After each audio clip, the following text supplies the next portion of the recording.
Voilà. La deuxième étape ici, on va voir maintenant, je disais tout à l'heure dans le menu, on a analysé celui-ci, et maintenant on va essayer de comprendre le reste du menu. Quand on parle de éditer, ça veut dire modifier, ça veut dire apporter des modifications. Donc si je vais là-dedans, ça me permet d'annuler ou de rétablir, d'accord? Rien que le nom doit être parlant pour vous. Puis après, j'ai le fait de sélectionner quelque chose, ça j'ai pas besoin. Les deux premiers, c'est très important dans cette partie-là. Le fond de page, j'en ai pas besoin là. Ça, c'est un système de grille qu'on pourrait utiliser. Si vous appuyez là, regardez, vous pouvez directement rendre visible une grille selon la taille que vous voulez. Donc ici, agrandir la taille ou diminuer la taille. Après, vous pouvez mettre des accrocheurs. Ça veut dire que quand vous mettez une image, elle va bien s'accrocher sur le bord de chaque carré. Comme ça, vous pouvez bien placer les fichiers. Elle devient magnétique. Ça, c'est ça. C'est ça, accroché. Et puis, je continue un peu plus bas. Ce qui m'intéresse, où est la couleur, le noir, je n'aime pas. Je pourrais dire, bah, tiens, je voudrais que les lignes soient en bleu. Voilà, du coup, les lignes sont bleues. Puis après, il y a encore d'autres informations, mais à vous de voir ce qui est intéressant. Moi, je vous donne le principal. Vous avez les directions. X, Y. Si je mets en X, j'ai des lignes comme ça. Si je mets en Y, j'ai des lignes comme ça. Et après, ça, c'est par exemple si vous voulez vous-même faire des petites lignes séparées. Et puis après, par rapport à ça, vous pouvez choisir la taille. Vous agrandissez ou vous rapetissez les lignes. D'accord? Voilà, comme ça, ça c'est vraiment un truc à part si vous voulez faire des lignes de par vous-même. Donc, en choisissant les couleurs, etc. Je fais fermer. Et une fois que j'ai cette information, vous voyez, je peux la dupliquer. En cliquant sur le trois points, je peux dupliquer cette même page, pas devoir la répéter. Et le fait de dupliquer, il suffit d'appuyer là, dupliquer, et vous avez aussi le raccourci que je trouve très bénéfique, qui est le CTRL plus D. Si j'appuie dessus, regardez maintenant, si je fais CTRL dans mon clavier, je reste appuyé dessus, puis je fais D, D, D, ça me rajoute énormément de pages. Voilà, je les ai dupliquées de manière très rapide. Donc, il y a aussi l'option de se dire, de faire un dupliqué. Attendez, je vais vous montrer ça. Par exemple, je prends ici, je mets numéro 1, je vais dupliquer cette page-là. Mais le fait de dupliquer, bien sûr, des pages sans ligne, je vais dans Fichier, ce qu'on a vu dans la première leçon, Configuration, et dans les commandes, j'ai ici un outil qui s'appelle Dupliquer, que je vais mettre juste après ce bouton-là. Dupliquer, je fais Ajouter. Voilà, au lieu d'appuyer alors à ce moment-là sur CTRL, j'appuie là, et ça me duplique, vous voyez, la page numéro 1. Et si je veux dupliquer cette page où il n'y a rien, j'appuie dessus simplement et je n'ai plus qu'à dupliquer. Voilà, ça c'est un raccourci. Beaucoup plus simple aussi. Vite.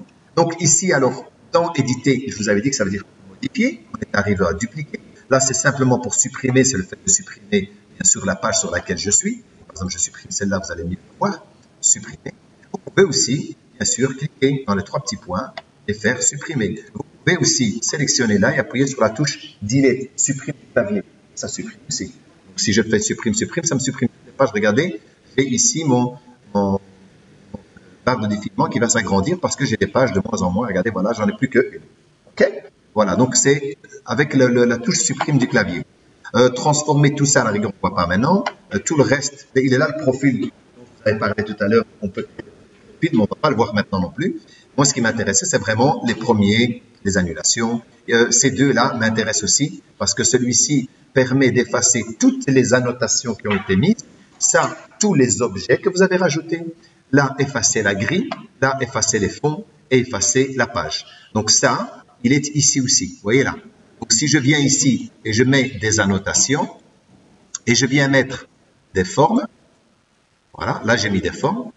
Donc maintenant, si je viens là, je dis effacer les annotations, je n'ai que les annotations. C'est intéressant quand vous insérez un PDF, vous mettez plein d'annotations, au lieu de prendre votre gomme d'effacer partout, vous faites effacer les annotations, ou alors effacer tous les objets que vous avez rajoutés. Il n'effacera que ça. C'est bénéfique. Après, vous pouvez continuer bien sûr dedans, vous avez effacé la grille, que j'avais créée, effacer le fond, si j'avais mis un fond, ce n'est pas le cas ici, je n'ai pas mis de fond. Et ici, effacer la page, l'entièreté de la page. Celui-ci, je reviens en arrière là pour vous faire ce qu'il y avait, ça permet d'effacer tout. Celui-ci, c'est effacer tout ce qu'il y avait dedans, sur cette page-là. Voilà, donc dans éditer, c'est celui-ci, effacer. Dans aperçu, ici, celui-ci c'est pour effacer tout. Donc par défaut, quand vous installez la première fois ActiveInspire, vous avez tout, mais vous n'avez pas ceci. Moi j'ai rajouté cela jusqu'ici, de là à là. Et alors celui-ci, ben, si vous avez cliqué dessus, vous avez les icônes qui restaient, il suffit simplement de cliquer ailleurs et ça part. C'est normal, si j'appuie sur le T de texte, je me retrouve avec l'outil texte et j'ai tout ça qui est ici. Il faut aller recliquer soit sur ça, soit la souris et à ce moment-là, ça disparaît. Voilà, donc dans éditer, voilà, j'ai fait le tour. Celui-là, on ne va pas s'attarder dessus maintenant parce que c'est un peu plus complexe. Le menu aperçu, s'il y a quelque chose que vous ne voyez plus, automatiquement, donc ça veut dire que si vous ne voyez plus, c'est-à-dire par exemple celui-ci, c'est ce qui arrive souvent, ça s'appelle le navigateur de page, je le supprime, eh bien je ne le vois plus sur ma page, je vais dans aperçu et je m'aperçois que ici navigateur. Ok? Pareil pour la corbeille, si je ferme la corbeille, par inadvertance, je viens et je vais remettre ma corbeille. Pareil pour tout ce qui est ici. D'accord? Souvent, ce qu'on ferme, c'est celui-là et c'est la corbeille. Souvent, c'est les deux qu'on ferme. Et donc là, avec aperçu, puisque je ne le vois plus, aperçu vient de l'affichage, je viens simplement afficher ce que j'ai retiré. Pardon. Là, vous avez les pages suivantes, les pages avant. Vous avez changé de profil, ce dont je vous ai parlé tout à l'heure, qu'on ne verra pas maintenant, c'est créer un profil pour chaque fois, parce que quand on utilise une classe, des fois avec un PC qui est déjà installé là-bas, chacun utilise son profil avec son plumier, que j'appelle ici en bas, avec tout le matériel qu'il a besoin. Et donc, il est intéressant de revenir dans son propre profil. On verra dans une leçon à elle toute seule. Plein écran, c'est intéressant. C'est le bouton qui est ici. Donc, je peux travailler en plein écran. Vous voyez ici, je n'ai pas ma barre au-dessus. Si j'appuie là, j'ai pour réduire, pour restaurer, ou bien plein écran pour qu'il prenne le plus de place possible. D'accord? Après, il ne faut pas qu'il y ait la barre de tâches qui soit en dessous. Il faut rendre bien sûr aussi invisible la barre de tâches ici. Donc là, j'appuie là j'ai tout. Et voilà, donc pour aperçu, c'est bon. Insertion, c'est quand on a besoin de venir insérer, mettre des choses dedans. Alors quoi? On avait déjà fait importer le PDF. Ici, le PDF ne tient pas compte. C'est par contre plutôt tout ce qui est, par exemple, multimédia. Je peux aussi insérer une page vierge avant la page actuelle. Je peux insérer une page après la page sur laquelle je suis. Imaginons que je veux entre les deux là. Je vais marquer ici et je voudrais entre celle-ci et celle-ci. Je me mets dans celle-là. Je viens insérer une page après la page actuelle.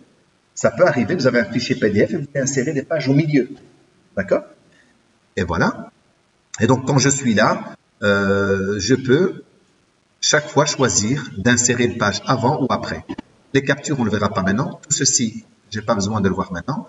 Ça m'intéresse parce que c'est quelque chose de fort utilisé. Média, là, c'est pour aller chercher. Peut-être pas d'image ici. Voilà, ici, il y a une image, je ne sais pas ce que c'est. Donc là, vous pouvez aller chercher des images, vous allez les chercher et ils viennent s'afficher dans votre document et vous pouvez ainsi réduire, augmenter, copier, coller, faire pivoter, etc. Quand vous sélectionnez ça, ça vous donne le choix de tout ce que vous pouvez faire avec notamment ici agrandir, même trop agrandi, voilà. Et là, je peux rapetissir, soit comme ça, soit ici. Pourquoi là? Vous voyez une petite pente, elle reste proportionnelle. Mais si je la prends ici, elle va se déformer. D'accord? Donc, pour qu'elle reste proportionnelle, il faut aller ici où il y a la petite fente. Le petit rond, il y a la petite fente. Voilà, insertion. Ça, c'est du texte, ça équivaut à ça. Hein. Ça équivaut à là. Le reste, je n'ai pas besoin. Les formes, je vous l'ai montré ici. Tout le reste, on ne va pas le voir maintenant. Les outils. Ça, c'est les outils que vous avez besoin. C'est ce que j'ai dans mon premier. Alors ici, vous avez des outils qui sont par défaut déjà là.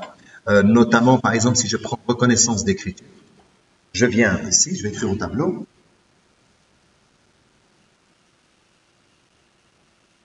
Il va reconnaître le mot lundi, il va le transformer en texte. Voilà. Malheureusement, il ne le fait pas en arabe. J'attendais la question, comme ça je réponds à l'avance. Mais ceci dit, si vous voulez écrire, voilà, il reconnaît. Et là, l'avantage, ça veut dire qu'on peut sélectionner. Et donc là, vous pouvez agrandir votre... vous avez le texte. Ici, vous avez la taille du texte. Vous pouvez agrandir le texte. Voilà. Vous n'avez plus besoin. Vous allez dans la souris. Vous cliquez la souris. Vous la prenez avec les 4 flèches. Vous pouvez aller jeter à la poubelle. J'ai plus besoin. Je prends les 4 flèches. Je viens, je le jette à la corbeille à condition que j'ai l'outil souris. Voilà. Donc, dans les outils. Après, j'ai reconnaissance de forme. Ça, c'est intéressant.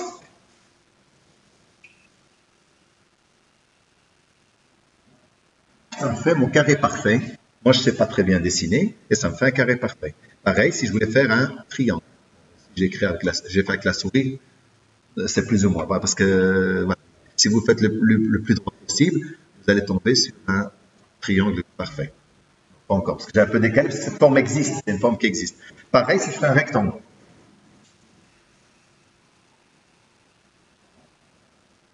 Là, j'ai mon rectangle parfait. Ça va? Donc ça, c'est la reconnaissance des formes. Si je le retire, voilà, il faut le décocher. Non, il faut quand je- Bon, je pensais qu'en cliquant dessus, ça se retirait. Puis j'ai les rideaux, les spots. Ça, c'est une caméra, on verra après. Par contre, les deux là, c'est intéressant. Je les ai mis en ça, c'est c'est le truc qui est bien. Voilà, soit par le bas, ou alors choisir un spot rectangulaire, bouger, faire découvrir les informations. Voilà, on peut faire découvrir les informations au fur et à mesure. C'est intéressant de faire la découverte dans un sens ou dans l'autre sens. Voilà. Et ici, donc, dans les outillages, dans les spots, vous avez aussi le. C'est-à-dire que je cache ce que. Voilà, comme ça, je suis pas avec la souris. Voilà. Oh. Et là, je peux, comme ça, cacher que des informations que je souhaite. D'accord? Voilà. Vous pourrez cacher quelque chose dans un sens ou dans l'autre sens. Donc là, vous avez les différents outils qui sont là. Puis après, vous avez des systèmes de une équerre, un compas, par exemple. Voilà, le compas, ça peut être bénéfique dans tous les cas, même si c'est pas pour de maths. J'attrape le crayon, je fais mon rond, je déplace mon compas. Ça, dès que je touche le crayon, je peux dessiner avec. Donc, c'est des formes qu'on pourrait faire comme ça. Et quand on n'a plus besoin de l'objet, ici, vous avez normalement un petit. Je ne vois pas très bien. Voilà. Bouton droit, je vais faire. Bouton droit. Voilà. Ça va? Donc, comme ça, vous avez tout ce qui est dans le menu, c'est parlant par rapport à leur nom de ce que vous savez faire. D'accord? Et puis, on pourra les détailler plus par la suite. Pour terminer, simplement, ce que j'aimerais, c'est montrer pour parce que j'ai mis des lignes ici. Et donc là, dans le navigateur, le premier, c'est pour voyager dans le tableau. On va avoir plusieurs tableaux, on va pouvoir les effacer. Et ici, vous avez la possibilité, dans le deuxième, j'avais moi ici les fonds. Et dans les fonds, toujours ouvrir la petite flèche là. Quand vous ouvrez la petite flèche, vous avez les papiers et vous pouvez comme ça prendre des fonds qui vous intéressent par rapport à, je vais aller jusqu'à la fin, nouvelle page, par rapport au type de papier que vous avez envie d'utiliser. Au lieu d'utiliser la grille, vous pouvez utiliser ainsi des modèles de pages. Et puis quand vous revenez ici dans le menu, là vous allez avoir la page, vous n'avez plus qu'à cliquer soit ici, dupliquer, soit on avait déjà recréé le raccourci, on peut cliquer là, soit comme vous pouvez le voir ici, il y a le raccourci qui s'appelle CTRL-D. Si je fais CTRL-D, ça permet de les pages en plusieurs reprises. Je vais la